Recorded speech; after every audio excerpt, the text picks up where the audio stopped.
deodorant, underwire bras, mammograms, whose radiation are going to give you even more cancer, biopsies, which may potentially spread even further the cancer cells, having children, not having children, and of course the birth control pill. Which of these are giving you breast cancer? And are they really? Has your deodorant, your birth control pill, your underwire bra really caused your breast cancer? These questions and more are going to be answered by my guest today, Dr. Jen Montes, MD. She is a breast surgeon at Hunterdon Healthcare in New Jersey, and she's here to answer all of these questions and more. Hi, I'm Marina G, and this is my channel Mind Bloom, where we're fighting cancer one mind at a time. So don't go anywhere. We're going to be debunking some breast cancer myths today. There's a lot of myths out there. I actually give a talk on this. Awesome. So I'm going to look up a little bit because I have. So mammograms. I get that question at least 10 times a week in my office. Do mammograms cause cancer? My aunt told me her mammogram caused her cancer. There's absolutely no evidence that mammograms cause cancer. Mammograms are life-saving, right? That is my biggest message anytime I go and do a public health talk, is to tell women that mammograms are life-saving. So we have seen a decrease in the mortality rate of breast cancer of 40% since 1990, which is a massive decrease in mortality, meaning how many women die. And that's directly correlated to how much better mammograms have gotten over the years. And now we have the added benefit of 3D mammograms, which make it even easier to see through the breast, and have actually decreased the number of biopsies. So not only are they increasing the number of cancers that are caught, they're decreasing the number of biopsies. So mammogram every other year would miss 30% of the cancer that has been found, 30% of the cancers that are found.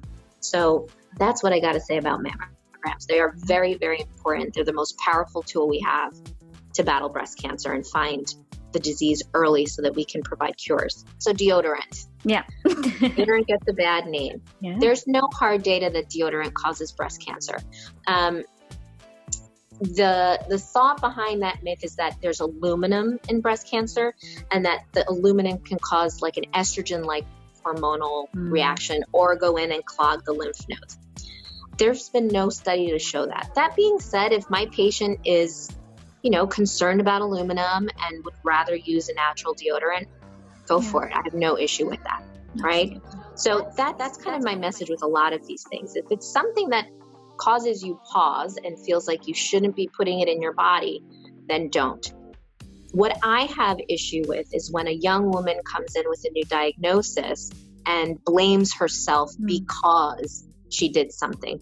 For instance, I remember a couple of years ago on a popular celebrity's blog, they very popular celebrity put up an article about underwire bras causing breast cancer. Right. And there's absolutely no such science to show that at all.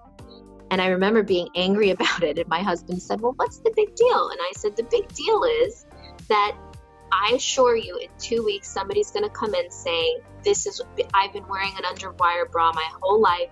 This is why this happened.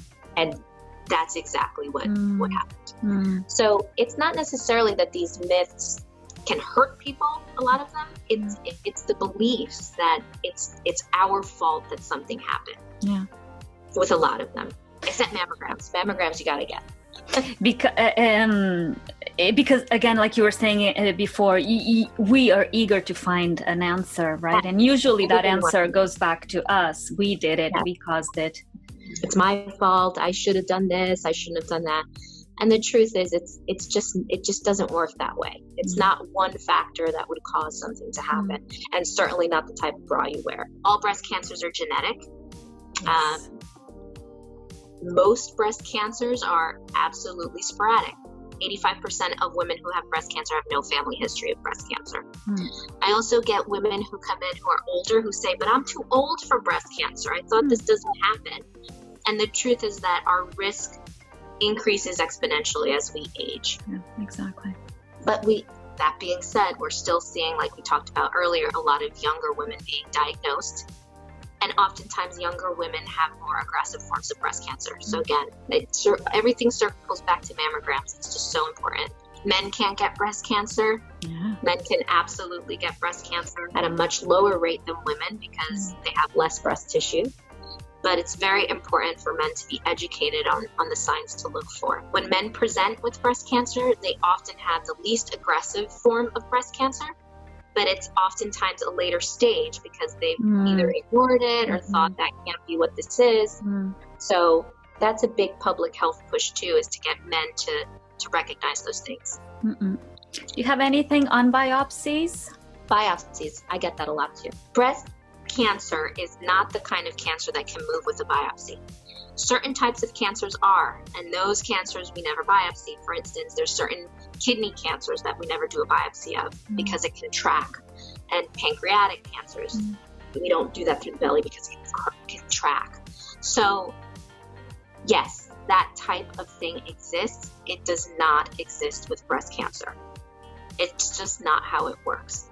So a breast cancer biopsy will not spread your breast cancer, but it will identify it, and then we can treat it and hopefully cure it. Breast pain. So breast pain is something that I see a lot in my office. Women will get sporadic breast pains. They panic. They think that this is, absolutely the sign of breast cancer. It is very, very uncommon for breast cancer to present as breast pain. Breast pain is extremely common. About 70% of women experience breast pain in their life. It's more common in the left breast than the right. We don't know why. And like I said, it's not often a sign of breast cancer. That being said, if you see a change, if you feel something, if you're concerned, it's always best to get it checked out. My point in bringing that up is that just because your breast hurts doesn't signal a cause for panic. Yeah. Right? And the same with a lump. If you feel a lump, does not mean you have it does breast not cancer. necessarily mean that you have breast cancer at all. But that should certainly trigger you to get to your doctor, get the appropriate imaging and the appropriate workup to make sure that it's not. This one I've heard a couple of times from patients. That abortions can cause breast cancer. And this was something that was floating around in the community, and there's absolutely no link between having an abortion and breast cancer. There was actually a big study in 2003 by the American Congress of Obstetrics and Gynecology that proved that there was no link. So, since you're talking about that, what about the birth control? Birth control. I get that a lot. So if a woman has a breast cancer diagnosis and they are estrogen progesterone positive, we ask them to stop their birth control and to use a form of non-hormonal, either a copper IUD or a diaphragm. That being said, taking birth control has such a minimal increased risk that it's not considered a risk factor for breast cancer. We can't say absolute zero, but it's almost absolutely zero correlated with a breast cancer diagnosis because it's so low. Dr. Jen, this was a pleasure. You're amazing. My pleasure. So are you. My pleasure. Thank you. Bye-bye. Take care.